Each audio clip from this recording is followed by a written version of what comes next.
پہلی تخلیق آدم علیہ السلام کی، وہ پورا قصہ میں نے لاسٹ پروگرام میں آپ کو سنایا تھا. اٹس اے بیوٹیفل قصہ کہ کس طرح سے اتنی عزت دے کے اللہ سبحانہ تعالیٰ نے اتنی تحریم کے ساتھ ہمیں پیدا کیا. اور پھر اللہ سبحانہ تعالیٰ اب پہلے مذہب کی بات کرے کہ دنیا میں پہلا مذہب جو آیا تھا، اور باقاعدہ جو کتابیں نازل ہوئی، تورات تھی، زبور تھی، انجیل تھی، کہ کس طرح سے اللہ تعالیٰ نے پیغمبر بھیجے. وہ جو پہلا ریلیجن تھا اس کے بارے میں یہ ہے کہ ہم آیت نمبر 40 میں پڑھ رہے ہیں کہ یا بنی اسرائیل. اب بنی اسرائیل کا قصہ بتانے سے پہلے میں آپ کو ایک سٹوری بتاؤں گی. ابھی مجھے یوں لگ رہا ہے کہ ہم قرآن تفسیر کے ساتھ ساتھ ہم تاریخ کی کلاس بھی کر رہے ہیں. ہمیں ہسٹری آف اسلام کی بھی کتاب کو ساتھ ساتھ لے کے چلنا پڑے گا تاکہ آپ کو اچھے سے سمجھ آ جائے کہ ہم کس کے بارے میں کیا بات کر رہے ہیں. پہلے آدم علیہ السلام کا جب قصہ پڑھا تھا تو پھر پتہ چلتا ہے او اچھا اللہ سبحانہ تعالیٰ نے ہمیں ایسے پیدا کیا تھا، پھر یہ جنت میں بھیجا تھا، پھر جب دنیا میں بھیجا تو اللہ تعالیٰ نے یہ بات ہمیں کہی تھی. اسی طرح سے جب بنی اسرائیل کا قصہ بیان کر رہے ہیں تو میں آپ کو اس کی بھی ہسٹری آج سناتی ہوں. مجھے لگتا ہے کہ آج کے پروگرام میں ہم صرف ہسٹری کی کلاس ہی کر کے واپس چلے جائیں گے، لیکن میں کوشش کروں گی کہ میں اس کو تھوڑا شارٹ کر سکوں. وجہ یہ ہے بتانے کی کہ جب آپ کو پتہ چلتا ہے کہ ہوا کیا تھا، یہ قوم کیسے بنی تھی، کیسے نبوت ملی تھی، یہ سارا کچھ کیسے ہوا تھا، تو پھر اور بھی مزہ آتا ہے اس قصے کو سمجھنے میں. کیونکہ پورے قرآن میں ایک یہودیوں کے بارے میں آپ پڑھیں گے کہ بنی اسرائیل کون تھے، یہودی کون تھے، ان کو کیوں یہودی کہا جا رہا تھا، نصارہ کون تھے، عیسائی کو نصارہ کہتے ہیں، اور مسلمان کیا تھے. یہ 3 بڑی قومیں ہیں جن کے بارے میں ہم بار بار پڑھیں گے. تو اسرائیل جو ہے یہ ایکچولی عبرانی زبان کا لفظ ہے. اسرا کہتے ہیں بندے کو، ایل کہتے ہیں اللہ کو. تو جیسے ہم عربی زبان میں عبداللہ کہتے ہیں یا اردو میں ہم کہیں گے کہ اللہ کا بندہ، تو اسی طرح سے بنی جو ہے وہ بیٹے کو. تو اللہ سبحانہ تعالیٰ یہاں پہ جو پکار رہے ہیں کہ یا بنی اسرائیل، اے اسرائیل کے بیٹو، تو یہ بالکل ویسے ہی ہے جیسے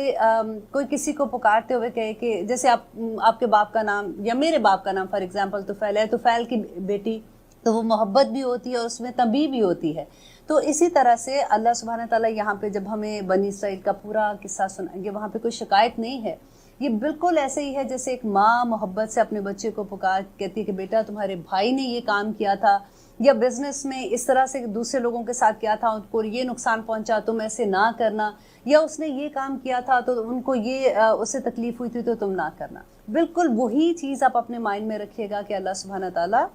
ان ساری ابھی یہ 10 رکوع آئیں گے جو بنی اسرائیل کے بارے میں ہیں، جس میں اللہ سبحانہ تعالیٰ ہمیں بتاتے ہیں کہ اللہ نے کیسے کیسے ان پہ نعمتیں عطا کی تھی، کیسے کیسے ان پہ اپنے فضل کیے تھے، اور انہوں نے کیسے کیسے اللہ کی نافرمانیاں کی تھی. ہمیں آج یہ دیکھنا ہے کہ آج جب ہم امت محمدی ہیں، ہم مسلمان ہیں، تو کیا ان میں سے کون کون سی ایسی چیزیں ہیں جو آج ہم کر رہے ہیں، اور ہم اللہ سبحانہ تعالیٰ کے غضب کے اللہ نہ کرے کہ ہم ضالین میں شامل ہو جائیں یا اللہ تعالیٰ کا غضب ہم پہ آ جائے. اب ابراہیم جو بنی اسرائیل تھے، یہ قوم جب حضرت ابراہیم علیہ السلام کے 2 بیٹے تھے، اسماعیل اور اسحاق علیہ السلام. اسماعیل علیہ السلام جو تھے ان کی والدہ کا نام جو تھا وہ ہاجرہ تھا، اور اسحاق علیہ السلام کی ماں کا نام سارہ تھا. یہ حضرت ابراہیم کی 2 بیویاں تھیں جن میں سے ان کی 2 اولادیں تھیں، اور یہ دونوں اولادیں حضرت ابراہیم کو بڑھاپے میں ملی تھی. جب اسماعیل علیہ السلام پیدا ہوئے تو اللہ سبحانہ تعالیٰ کی طرف سے حکم آ گیا کہ ان کو مکہ کی طرف چھوڑ کے آنا ہے. اب آپ دیکھیے کہ ذرا امیجن کیجئے کہ بڑھاپے کی اولاد، اور وہ بھی پھر حکم آ جائے کہ اب ان کو ایسی جگہ پہ چھوڑو جہاں پہ کوئی آبادی نہیں ہے، کوئی کچھ نہیں ہے. اب ابراہیم علیہ السلام کو اللہ تعالیٰ نے ویسے ہی نہیں قرآن پاک میں کہا کہ خلیل اللہ ہیں، اللہ کے دوست ہیں. وہ ابراہیم علیہ السلام اپنے بیٹے کو لیتے ہیں اور اپنی بیوی کو لیتے ہیں، اور وہ جا کے مکہ کی طرف ہجرت کرتے ہیں، ان کو لے کے جاتے ہیں. وہاں پہ ان کے پاس کیا تھا؟ ایک پانی کا مشکیزہ تھا، کچھ کھجوریں تھی. وہاں پہ جب چھوڑ کے آتے ہیں، جب وہ واپس آ رہے ہوتے ہیں تو بی بی ہاجرہ ان کے پیچھے بھاگتی ہیں اور ان کو کہتی ہیں کہ آپ ہمیں کہاں چھوڑ کے جا رہے ہیں. وہ آگے سے کوئی جواب نہیں دیتے. وہ کہتی ہیں کہ جب 3ری دفعہ وہ پوچھتی ہیں تو ان کو یہ کہتی ہیں کہ کیا یہ آپ کے اللہ کا حکم ہے؟ تو ابراہیم علیہ السلام ہاں میں سر ہلاتے ہیں. تو بی بی ہاجرہ کہتی ہیں کہ اگر تو یہ آپ کے رب کا حکم ہے نا تو مجھے کوئی اعتراض نہیں ہے اس پہ، انشاءاللہ آپ کا رب جو ہے وہ ہمیں ضائع نہیں کرے گا. اب یہاں پہ دیکھیے کہ بی بی ہاجرہ کا صبر. Can you imagine? آپ دیکھیں یہ انسانوں کی بات ہو رہی ہے نا، یہ فرشتے تو نہیں اترے تھے. کہ کس طرح سے، کیونکہ نوح علیہ السلام کے زمانے میں جب سیلاب آیا تھا تو ساری دنیا بہا کے لے گیا تھا، اور اس وقت یہ تھا کہ مکہ میں جو کعبہ تھا وہ بھی بہہ گیا تھا پانی میں. تو کوئی چیز نہیں تھی. آپ اگر مکہ میں کبھی گئے ہیں عمرہ حج کرنے کے لیے، آپ نے دیکھا ہوگا کہ وہاں پہ پہاڑ کس طرح کے، اندھیری راتیں اور وہ پہاڑ اور وہ سارا کچھ. ابھی بھی ہاجرہ واپس آ جاتی ہے اب ابراہیم علیہ السلام کی بھی فرما برداری دیکھیے کہ ان کو حکم ہوا اور کس طرح سے اپنی اولاد اور بیوی کو وہاں پہ چھوڑ کے چلے گئے. اب وہ واپس آتی ہیں اور وہ پھر آپ نے وہ قصہ سنا ہوگا کہ جب بچے کو بھوک لگتی ہے، وہ کھجوریں ختم ہو جاتی ہیں، پانی ختم ہو جاتا ہے، کیسے وہ صفا مروہ پہ بھاگتی ہیں، دوڑتی ہیں اور وہ کس طرح سے پانی تلاش کر رہی ہیں، اور وہ پھر کس طرح سے آب زمزم وہاں پہ نکلتا ہے. آپ یہاں پہ یہ دیکھیے کہ بی بی ہاجرہ کا صفا مروہ پہ بھاگنا اللہ سبحانہ تعالیٰ کو وہ اتنا پسند آیا کہ رہتی دنیا تک تمام انسانوں کو، آدمی کو، عورت کو، بچوں کو ان کے قدموں پہ چلا دیا، اور نہ صرف چلایا بلکہ ہر قدم پہ ثواب رکھتی. ہمارا عمرہ اور حج کمپلیٹ ہی نہیں ہوتا اگر ہم یہ صفا مروہ کی صحیح نہیں کرتے ہیں. اب یہاں پہ دیکھیے کہ اب وہاں پہ وہ چھوڑ جاتے ہیں ان کو، تو اب آب زمزم کا چشمہ نکل آتا ہے. وہاں سے ایک قبیلہ گزرتا ہے، قبیلہ کے لوگ، جیسے وہاں پہ یہ ہوتا تھا کہ جہاں بھی پانی ہوتا تھا وہاں پہ وہ لشکر ٹھہر جاتا تھا. وہاں پہ وہ پانی دیکھتے ہیں تو وہاں پہ اپنے ایک بیچ میں سے آدمی کو بھیجتے ہیں کہ یہ کس کا ہے، مالک کس کا، اس چشمے کا کون ہے. وہ بی بی ہاجرہ کے پاس جاتے ہیں اور ان سے کہتے ہیں کہ ہم یہاں پہ پڑاؤ ڈالنا چاہتے ہیں، اور پانی کے عوض وہ بات ان کی ہو جاتی ہے کہ تم کھانا دو گے اور یہ کرو گے وہ کرو گے، اور پھر وہ ادھر ہی پڑاؤ ڈال دیتے ہیں. یہ قبیلہ جرہم کے لوگ تھے. اب قبیلہ جرہم کا وہاں پہ آباد ہونا، اور انہی قبیلے کی لڑکی سے حضرت اسماعیل علیہ السلام کی شادی بھی ہوئی تھی. اب دیکھیے اللہ سبحانہ تعالیٰ نے ان کو دوستیاں بھی دے دی، ان کو رہنے کے لوگ بھی دے دیے، ان کو کھانے پینے کا انتظام کر دیا. وہ ایک بڑے سے قبیلے کے ساتھ رہنا شروع ہو گئی تھی. اب یہ سٹوری، اب دیکھیے نبی صلی اللہ علیہ وسلم کے نبوت سے پہلے اب یہاں پہ کوئی نبی نہیں ہے، ٹھیک ہے. آلموسٹ آپ سوچے 4000 سال کا عرصہ گزر گیا، یہاں پہ کوئی نبی نہیں آئے، اور اسی لیے نبی صلی اللہ علیہ وسلم کو امی بھی کہا جاتا ہے کہ یا ان کے پاس کوئی علم نہیں تھا، اور اس طرح سے ان کا قبیلہ چلتا رہا. انشاءاللہ جہاں پہ وہ سٹوری آئے گی، یہ والی شاخ انشاءاللہ ہم وہاں پہ ڈسکس کریں گے. اب دوسری طرف آئیے کہ حضرت اسحاق علیہ السلام، حضرت ابراہیم کے دوسرے بیٹے، اور ان کی بیوی جو حضرت ابراہیم کی دوسری بیوی سارہ میں سے جو پیدا ہوئے تھے. اسحاق علیہ السلام کو اللہ سبحانہ تعالیٰ نے قرآن میں ہی ہے کہ اللہ تعالیٰ نے ان کو خوشخبری دی یعقوب علیہ السلام کی. اینڈ یعقوب علیہ السلام کے پھر 12 بیٹے تھے جو 12 قبیلے بھی بنے، اور سب سے بڑے بیٹے کا نام یہودا تھا. اور انہی کے بیٹوں میں سے 2 بیٹے جو حضرت یوسف علیہ السلام اور بنیامین کی بات آپ سورہ یوسف میں پڑھیں گے تو 10 بیٹے ان کے ایک دوسری بیوی میں سے تھے، اور یہ جو 2 بیٹے تھے یوسف علیہ السلام اور بنیامین تھے، یہ دوسری بیوی میں سوتیلے بھائی تھے. یوسف علیہ السلام بہت خوبصورت بھی تھے، چھوٹے بھی تھے. حضرت یعقوب علیہ السلام بہت پیار بھی کرتے تھے. اب جو دوسرے 10 بھائی تھے وہ ان میں تھوڑی سی جیلسی ہو گئی. انہوں نے کہا کہ یہ باپ جو ہے ہمارا جب سے یہ پیدا ہوا ہے سارا دھیان اس کو دیتا ہے، اسے محبت کرتا ہے، ہمیں نہیں پیار کرتا، تو ہم یوں کرتے ہیں کہ ہم اس کو لے جاتے ہیں اور جا کے اس کو ہم کہیں گے کہ اس کو بھیڑیا کھا گیا، اس کو مار دیتے ہیں. یہ 10 بھائی پلان کریں. اب وہ جاتے ہیں حضرت یعقوب علیہ السلام کے پاس، ان کو کہتے ہیں کہ ہم اپنے بھائی کو ہم جا رہے ہیں، جیسے آج کل کے زمانے میں آپ یہ سوچ لیں کہ پکنک پہ جا رہے ہیں اور ہم اس کو بھی ساتھ لے جانا چاہتے ہیں. حضرت یعقوب علیہ السلام نہیں بھیجنا چاہتے تھے، وہ ڈرتے تھے. اور قرآن میں یہ آتا ہے کہ ان کو کہتے ہیں کہ مجھے ڈر لگتا ہے یہ چھوٹا کہ اس کو بھیڑیا نہ کھا جائے. وہ کہتے ہیں کہ ہم تو 10 بھائی ہیں اور اتنا بڑا جتھا ہے، ہم اتنے مضبوط ہیں، تو ہم ایسا نہیں ہوگا، ہم سارے اس کے یہ باہر نکلے گا، اس کو مزہ بھی آئے گا. تو حضرت یعقوب علیہ السلام بھیج دیتے ہیں. اب یوسف علیہ السلام جب ان کے ساتھ جاتے ہیں تو کیا ہوتا ہے کہ وہاں پہ جب یہ پلان کرتے ہیں تو ان کا جو سب سے بڑا بھائی ہے یہودا، وہ ان کو یہ کہتا ہے کہ دیکھو اس کو قتل نہ کرو، ہم یہ کرتے ہیں کہ اس کو، یہ کنواں ہے یہاں پہ، ہم اس میں پھینک دیتے ہیں تاکہ ہمارے اوپر قتل کا الزام بھی نہیں آئے گا، ہم کہیں گے باپ کو جا کے کہ اس کو بھیڑیا کھا گیا. اب وہ اس کو کنویں میں پھینک دیتے ہیں. اب دیکھیے اس کنویں میں اللہ سبحانہ تعالیٰ کی حکمت دیکھیے کہ ان کو کیا الہام ہوتا ہے، وحی ہوتی ہے کہ وہ سکون سے اس کنویں میں بیٹھے ہوئے ہیں. اب یہ بھائی واپس جاتے ہیں حضرت یعقوب علیہ السلام کو کہتے ہیں کہ وہ اس کو بھیڑیا کھا گیا. وہ روتے ہیں اور وہ اس کی قمیض جو ہے اس کو پھاڑ کے لے جاتے ہیں اور اس کو جانور کا خون لگا دیتے ہیں. یہ انشاءاللہ جہاں جہاں یہ سٹوری آئے گی میں مور ڈیٹیل میں آپ کو بتاؤں گی. ابھی میں کوشش کر رہی ہوں کہ میں جلدی سے آپ کو تھوڑا سا ان کا بیک گراؤنڈ بتا دوں تاکہ آپ اگلے 10 رکوع کیونکہ بنی اسرائیل کے بارے میں ہے تو آپ کو اچھے سے اندازہ ہو جائے کہ یہ کیا کن کی بات ہو رہی ہے. اب وہاں پہ کیا ہوتا ہے کہ ایک قافلہ گزرتا ہے، پھر وہی بات کہ کنواں تھا، پانی تھا، تو وہ وہاں پہ ایک آدمی کو بھیجتے ہیں کہ وہ جا کے کنویں میں سے پانی لے کے آئے. جب وہ اپنا ڈول ڈالتا ہے پانی کے اندر تو پانی جب باہر کھینچتا ہے تو حضرت یوسف علیہ السلام چھوٹے سے تو تھے، وہ پانی وہ ڈول کے میں بیٹھ کے اوپر آ جاتے ہیں. اب اس زمانے میں کیا ہوتا تھا کہ غلام بکتے تھے، انسان بکتے تھے جو غلام ہوتے تھے. تو وہ جو ڈول اوپر اٹھاتا ہے وہ دیکھتا ہے، وہ بڑا خوش ہوتا ہے، وہ کہتا ہے کہ چلو جی یہ تو ایک قسم کا مال آ گیا ہاتھ میں، تو ہم جائیں گے، کیونکہ یہ لوگ مصر سے آئے ہوئے تھے اور مصر میں واپس جا رہے تھے. اب شام سے مصر کا سفر آپ دیکھیں یا آگے آگے آپ جب پڑھیں گے نا تو آپ یاد رکھنا، کیونکہ یہ شام میں تھے، رائٹ؟ شام میں حضرت یوسف علیہ السلام کیسے مصر پہنچے؟ تو وہ ایسے پہنچے تھے کہ یہ قافلہ ان کو لے گیا اور مصر کے بازار میں جا کے پھر یہ بکے، اور وہاں پہ جس آدمی نے اس کو خریدا وہ مصر کا بہت دولت مند آدمی تھا، وہ ان کو اپنے گھر لے کے گیا، اپنی بیوی کو یہ کہا کہ یہ بچہ جو ہے میں نے خریدا ہے اور اس سے اچھا سلوک کرنا، میں بھی ہم اس کو اپنی اولاد کی بنا لیں، مطلب ہم اپنا بچہ بنا لیں گے، یہ اس سے ہمیں فائدہ ہوگا۔ تو بیوی جیسے وہ گھر میں اپنے ان کے پلتے ہیں، بڑھتے ہیں، بڑے ہوتے ہیں۔ اب جب یہ جوان ہوتے ہیں نا تو بیوی کو ان سے وہ خوبصورت اتنے ہوتے ہیں، قرآن میں بھی آپ پڑھتے ہیں کہ حضرت یوسف علیہ السلام کے حسن کے بارے میں جو لکھا تھا کہ ان کی بیوی کو ان سے محبت ہو جاتی ہے۔ اب وہ پھر ایک قصہ آئے گا آگے کہ کیسے وہ کمرے میں دروازہ بند کر لیتی ہے اور ان کو اپنی طرف پکارتی ہے، اور وہ کہتے ہیں کہ مجھے اللہ سے ڈر لگتا ہے اور میں مطلب اکیلا بھی ہوں لیکن اللہ ہمارے درمیان میں ہے، اور میں کوئی ایسا کام نہیں کرنا چاہتا کہ میرے مالک جو ہے اس کو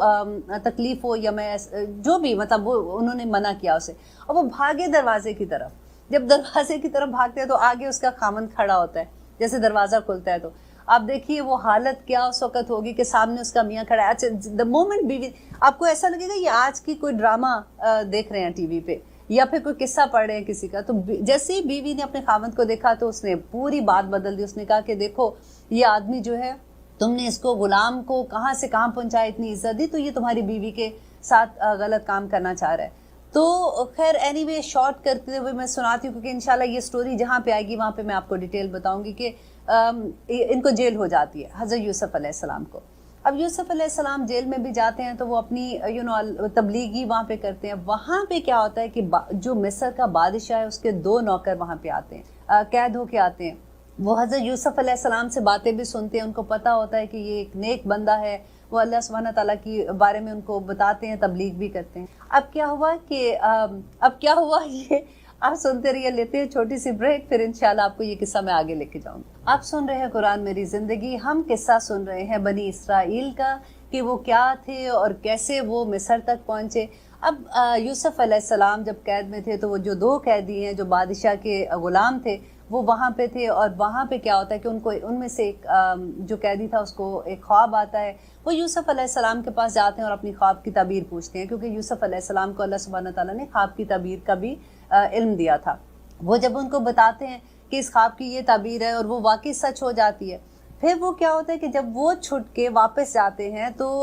وہاں کا جو بادشاہ اس کو ایک خواب آتا ہے، وہ لوگوں کو بلاتا ہے، اپنے مشیر کو بلاتا ہے، ان سے پوچھتا ہے، کسی کو خواب کی تعبیر نہیں سمجھ آتی ہے، تو اس بندے کو یاد آتا ہے جو جیل سے آیا تھا کہ وہاں پہ ایک آدمی تھا جو یوسف کے نام سے تھے اور وہ اس طرح سے خوابوں کی تعبیر بتاتے تھے۔ وہ بادشاہ کو بتاتے ہیں، وہ کہتے ہیں اچھا تم ان کے پاس جاؤ اور پوچھ کے آؤ۔ وہ خواب کی تعبیر بتاتے ہیں تو یوسف وہ بڑا خوش ہوتا ہے بادشاہ، وہ ان کو جیل سے بلا لیتے ہیں اور پھر ان کو کہتے ہیں کہ اب تم